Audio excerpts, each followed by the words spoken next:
Scotland, President of the Conservative Party of Canada.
Richmond.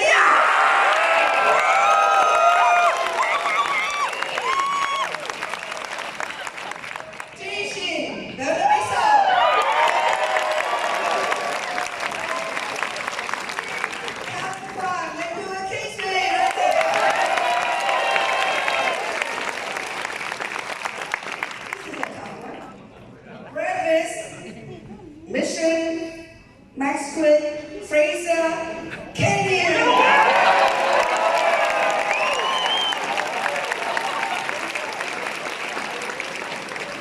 I think Captain Serena is on his way. All right. And of course myself, Alice Walk, Vancouver.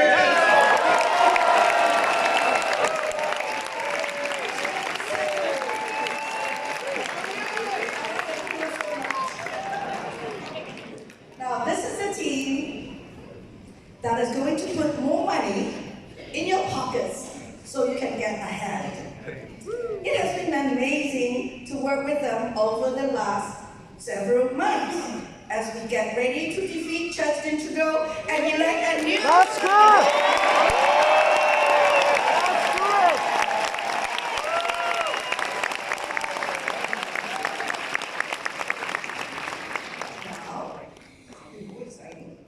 Today, I have the honor and privilege of making a very special introduction. An incredibly hardworking mother of five, Jill has been by Andrew's side throughout this whole campaign. She's been the campaign's guru, our cheerleader, and our #1 fan. Let's put our hands together and give a very warm welcome to Jill Scheer.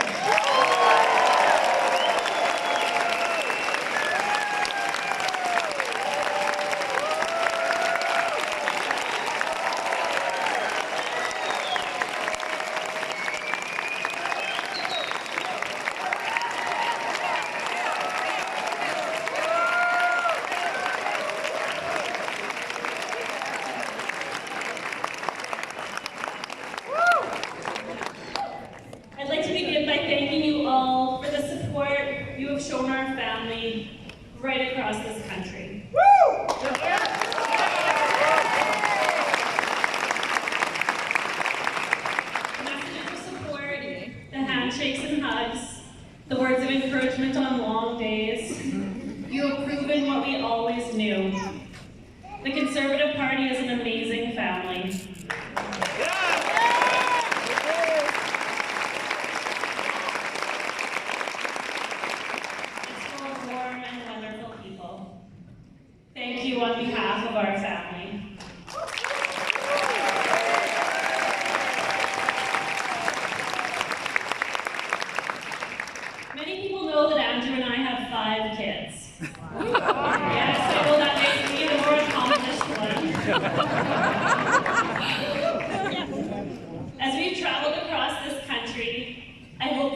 I know. The Andrew Scheer who puts his kids before his career. The Andrew who, after a long day and stress of being the leader of the Conservative Party, takes the time to help the kids with their homework. The Andrew who I have grown to trust with anything, even the country.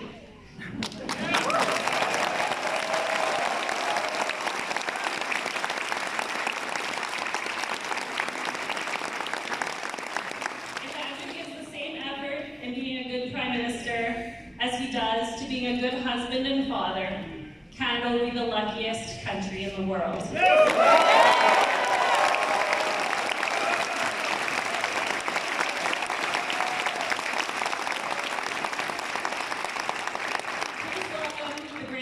I know, and the next Prime Minister of Canada.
Welcome. It is so good to be here tonight. And do I ever have good news for you? We are only one day away from making Justin Trudeau a one-term Prime Minister.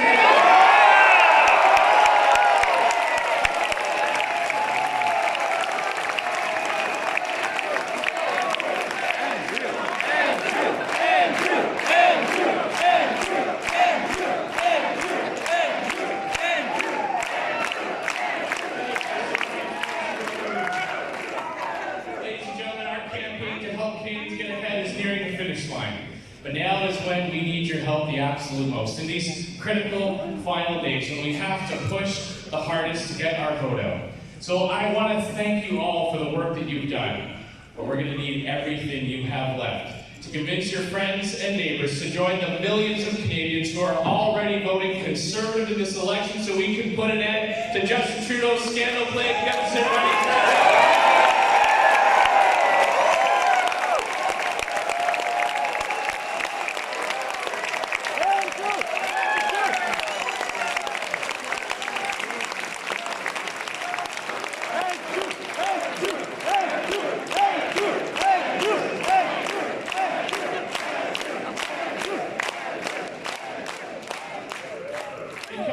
Canadians are counting on us. They're counting on us to make life more affordable, to help them get ahead. The hard-worked and underpaid single mother barely making it to the end of the month, she's counting on us. The risk-taking small business owner trying to make payroll and keep her company afloat, she's counting on us too. The parents who spend hours commuting every day to support their family and save for retirement, they're counting on us. And the seniors being squeezed by higher prices for groceries and home heating, they're counting on us too.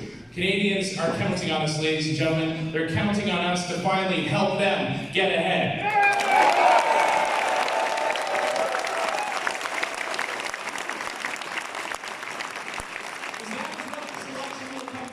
Who do you trust to put more money in your pocket so you and your family can get ahead?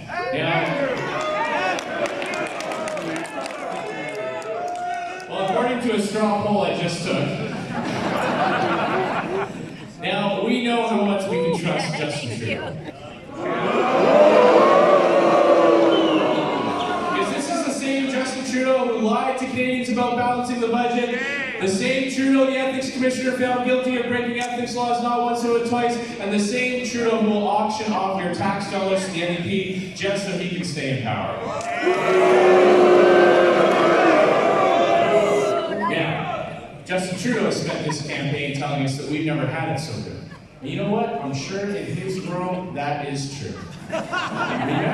Remember, he said that higher gas prices were exactly what he wanted.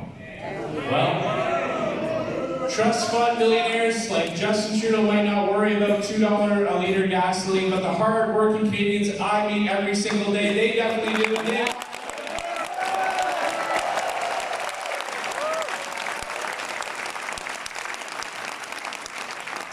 government shouldn't be for the people who are already doing well. And I'm here for the people who just need a break. The parents who sit around the dinner table, like mine often did, crunching the numbers to figure out how they would make it to the end of the month. That's who I'm fighting for, and that, ladies and gentlemen, is who I will govern for.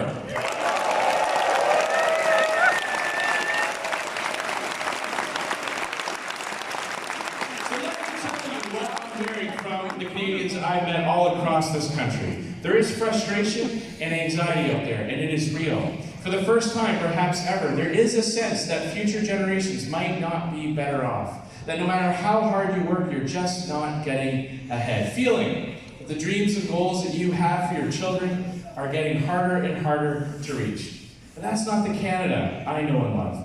Canada should be a place where hard work is rewarded, where no goal is out of reach, and where no ambition is too big. That is the Canada.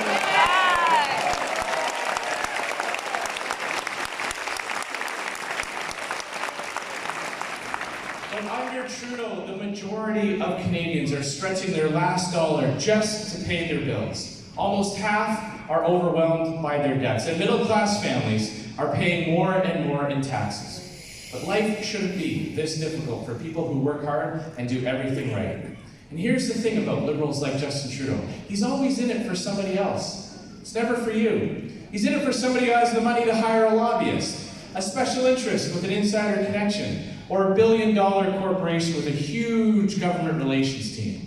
For 4 years, he has turned his back on Canadians like you and has governed this country exclusively for them. Well, that ends tomorrow.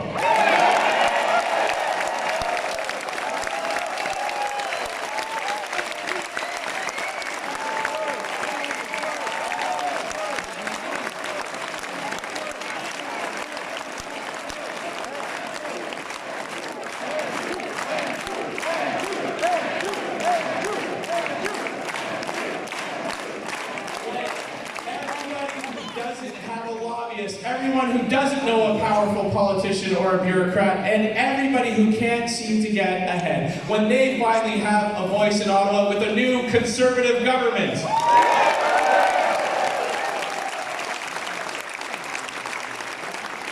Prime Minister, I'm going to bring in a tax cut for everyone, a universal tax cut, putting $850 back in the pockets of an average earning couple.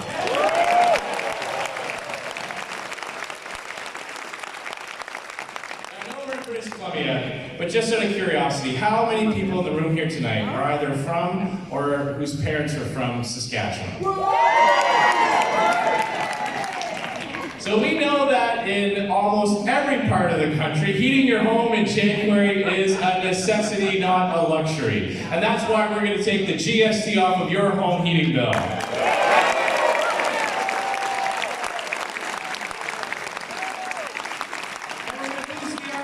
So you can save for your kids' education.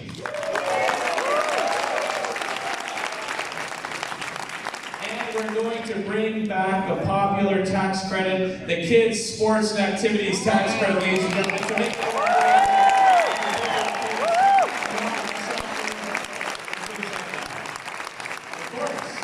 Of course, job number one. My very first act as Prime Minister, the first piece of legislation for a Conservative government. My colleagues know this, Canadians know this. The first piece of legislation will be called an act to repeal the carbon tax.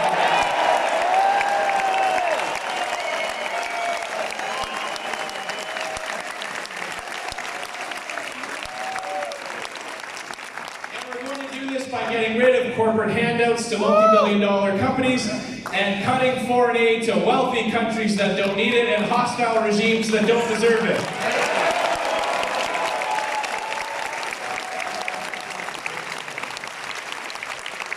That money belongs to you, not them, and I'll make sure it stays in your pocket. And you see, that is the big difference between Liberals and Conservatives. Liberals believe that opportunity can only come from the government. But Conservatives know that it is Canadians who make this country work, to drive our economy, to solve the problems we face as a country. Liberals put all their faith in government. Conservatives, we put our faith in people.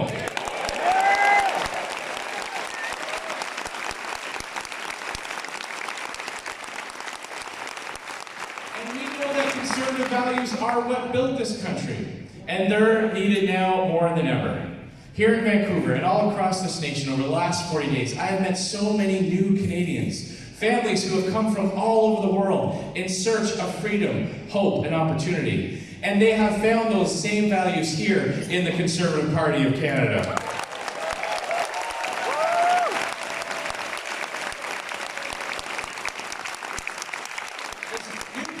Recognize that the values Conservatives hold dear are the very same values they came to Canada in search for. Strong families, safe communities, hard work paying off, and the fundamental freedoms of thought, of speech, of religion. And my commitment to new Canadians and to all Canadians is that Conservatives will always fight to protect those fundamental rights.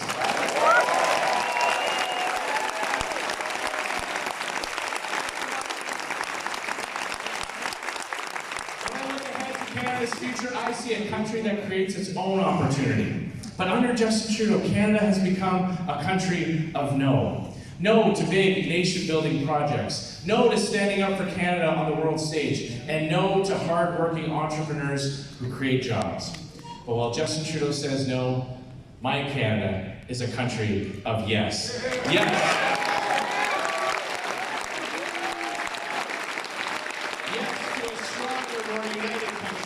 Yes to big projects that put our people to work. Yes to lower taxes and balanced budgets. And yes to more money in your pocket so you can get ahead.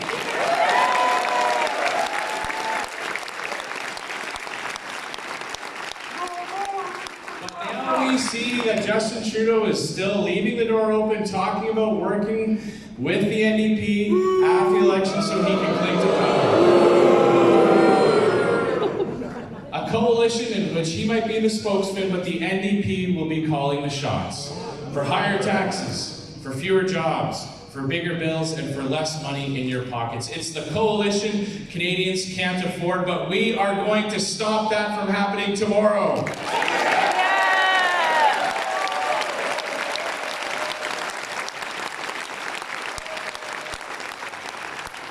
So with only hours before Canadians head to the polls, I want us all to imagine, what if we had a government that said yes to the big dreams of Canadians? What if we had a government that didn't demonize you for having a different opinion, but celebrated our freedom of thought and expression? What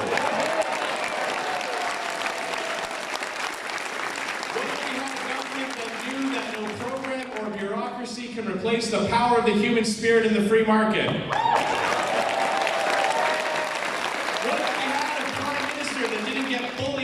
Around on the world stage, but stood up for Canada and stood up for Canada.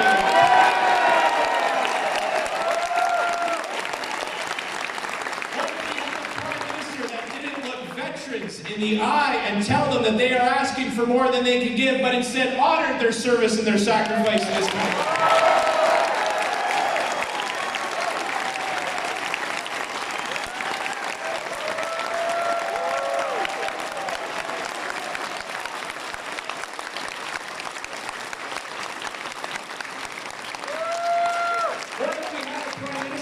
didn't attack law-abiding hunters and farmers, but instead took the fight to the gangsters and criminals who threaten our streets.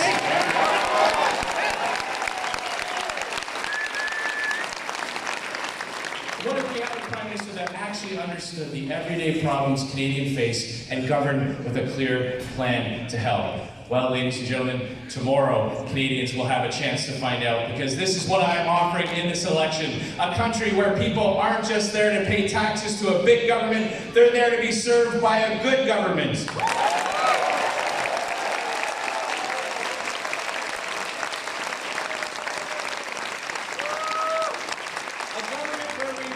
First Nations as partners in our shared prosperity instead of talking down to them with empty gestures and symbolism. A government where wealth isn't taxed and regulated and controlled, but created and unleashed